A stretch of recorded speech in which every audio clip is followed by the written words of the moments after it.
Welcome to Well-Traveled Life with Jonathan and Jennifer. This is actually part 2 in a series about getting from Cairns to Kuranda and back down again. This is the village of Kuranda as well as the scenic train getting back down to Cairns. So as soon as you get off the Sky Rail, there is a walkway and signs that will point you into the village center, and you'll just want to walk that little ways in there.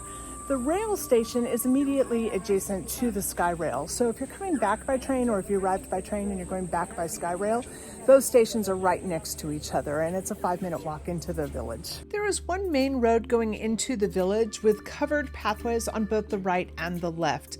There are some steps on the path on the right, so if you are having mobility issues, you may want to take this pathway on the left.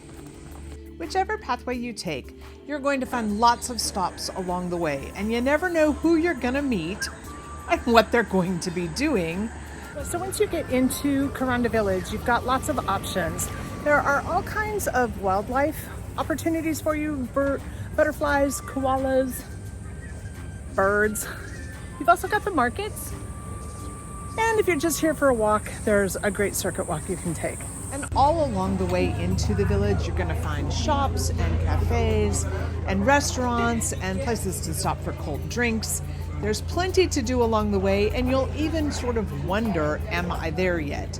You'll know you're there when you get to the tourist information office.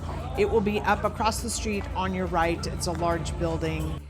But enjoy the shopping for art, artifacts, clothing, jewelry, all things Australian and Aboriginal. Because this is a village with a strong Aboriginal history and culture, this is the place to shop for those things that you want to be local and authentic. Once you reach the center of the village, you really are within a block of everything you're going to want to see and do while you're there. The koalas, the birds, the markets, everything is right there. It's definitely worth a stop at the visitor center for information and booking tours. The highlight of my time in the village was meeting these young people who were doing some traditional dances and talking to us about their culture, their heritage, and what it meant to them to be able to raise money by sharing their stories, their music, and their dance.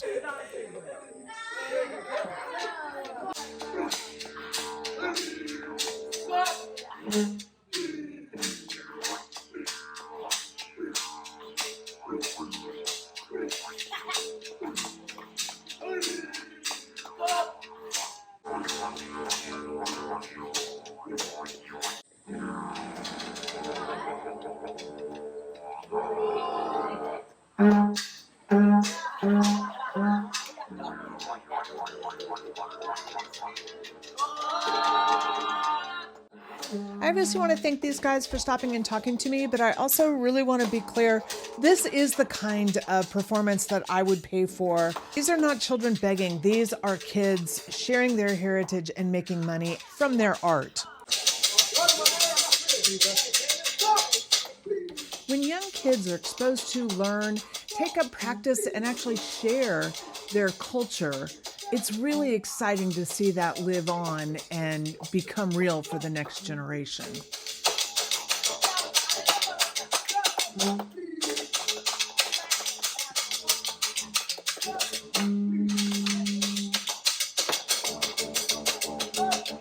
Yeah, my name is Carson Obler.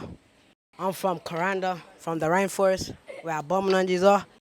I was born in Mariba, but I mainly grew up in Kuranda, showing our culture every day. Where did you learn these dances? From our big brothers and uncles. Ah. Yeah, the elders.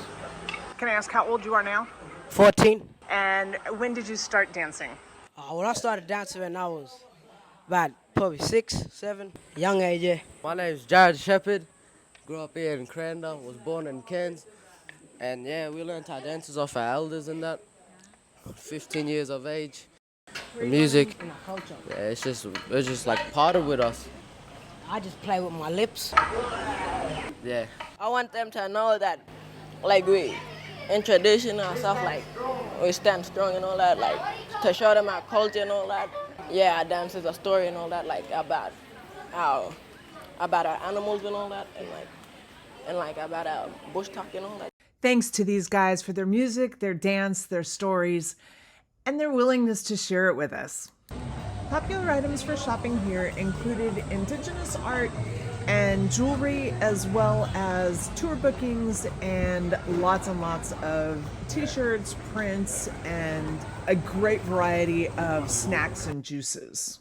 There's definitely a hippie boho vibe here, so kind of fun to step back and see what local craftspeople are making, serving, and celebrating.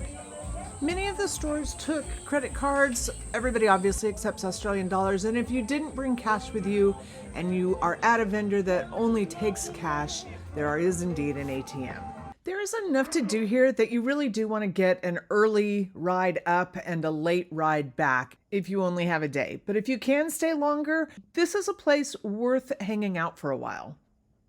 Since I took the SkyRail up, I'm taking the Kuranda Scenic Railway back. There are some real pros and cons to taking the railroad, so let's talk about the pros first. The train ride from Kuranda to Cairns or Cairns to Kuranda is about 2 hours, and that includes a 5-minute stop at the Freshwater Station to pick up passengers and a 10-minute stop at Barron Falls to take photos. One-way tickets are $50 and round trip are about $100 for Heritage class. There is a Gold class which offers beverages, snacks, and a completely different seating arrangement that you may want to consider. The Aboriginal name for the Barron River is the Bonabitagara, and you will be traveling along there. You will stop at Barron Falls, otherwise known as Din Din, and you'll have a photographic stop for 10 minutes there. This is Barron Falls from the train stop off at Barron Falls as opposed to the SkyRail stop off. That is not smoke in the air, that is mist from the water. Narration along the ride points out history and highlights along the way. The Barron Gorge National Park was declared in 1940 and is a section of the Wet Tropics World Heritage Area.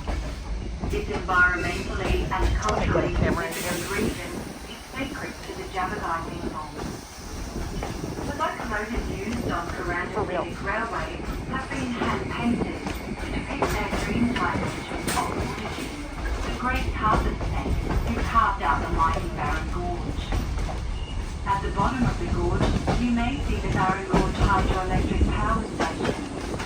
The power of water flowing over Barron Falls was first harnessed in 1935 and was Australia's first underground power station.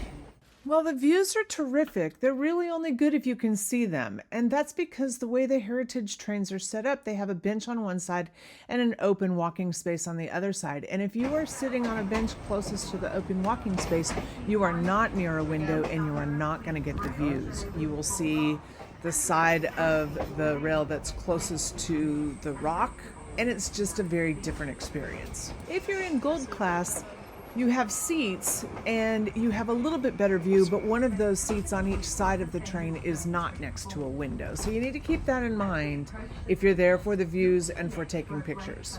And if views and pictures are important to you, then just make sure you get there early enough so that you get a window seat. And then you're all set, taken care of, and it's going to be a great trip.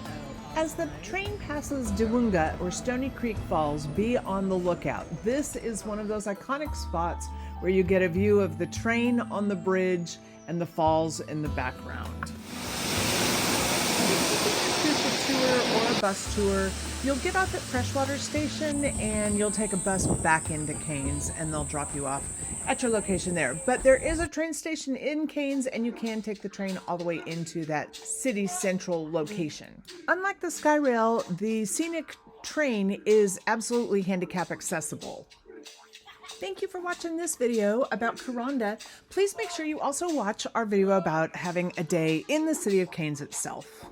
And if you missed the first part in this series, make sure you check out the video on how we got from Cairns to Kuranda on the Scenic Skyway.